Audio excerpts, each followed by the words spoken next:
Non, mes frères togolais, vous exagérez. Vous exagérez. Vous exagérez, mes frères togolais. 7-1. 7-1, mon frère.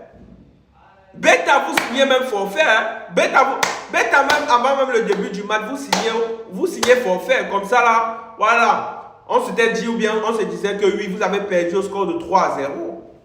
C'est-à-dire que vous avez enfilé vos maillots. Vous avez décidé d'entrer dans la pelouse. Vous avez décidé de jouer 90 minutes, peut-être plus 2 minutes d'état additionnel.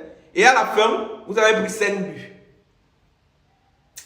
Et quand Adebayor va venir, il va s'élever, il va dire qu'il a été le plus grand joueur de tous les temps du Togo.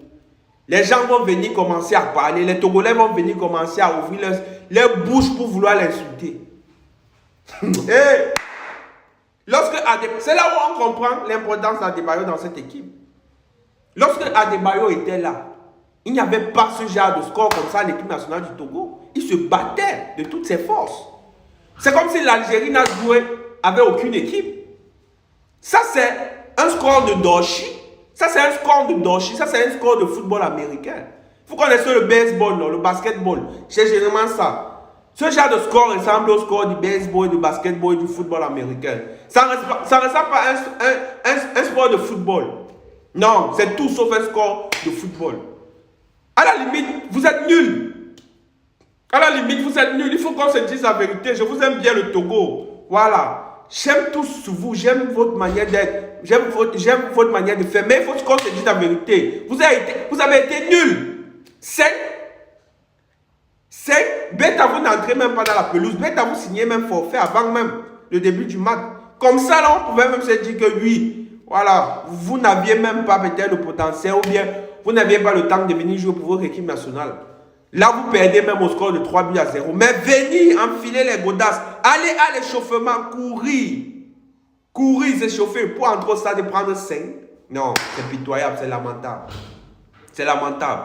Donc, avec ce score-là, il faudrait que Adebayor rechausse encore ses crampons pour venir jouer pour votre sélection nationale. Non, Togo. Et ce qui me fait mal, c'est que c'est l'Algérie qui vous tape. C'est l'Algérie qui vous tape.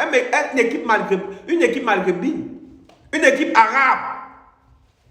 Moi, je pouvais accepter que oui, c'était peut-être une équipe du Sud-Sahara qui pouvait peut-être, oui, faire ce genre. Mais une équipe maghrébine, c'est pas bon. Il faut vous ressaisir. Le football togolais est en train de mourir. C'est en train de mourir petit à petit. À l'heure actuelle, vous êtes au même niveau que la Sierra Leone. On vous classe dans le même palier que la Sierra Leone. Que peut-être même, il y a encore même quelle faible équipe ici là. Même le Kosovo. Depuis le départ d'Emmanuel Adebayor, c'est devenu le bazar là-bas. C'est devenu le bazar total. Qu'est-ce qui se passe? Non, ça fait pitié. Ça fait pitié. Vous êtes devenus trop nuls. Trop nuls. On ne peut pas être nul jusqu'à ce point. Vous êtes trop nuls. Je vous aime, mais vous êtes trop nuls. Réveillez-vous. Où est passé le Togo d'Emmanuel Adebayor? Quand Emmanuel Adebayor était capitaine de l'équipe nationale du Togo, on le critiquait, non? Depuis qu'il est parti, le Togo ne fait que s'enfoncer. Eh Dieu. Et les amis, avant de continuer cette vidéo, n'oubliez pas de vous abonner massivement à la chaîne. Ça ne prend que 5 secondes.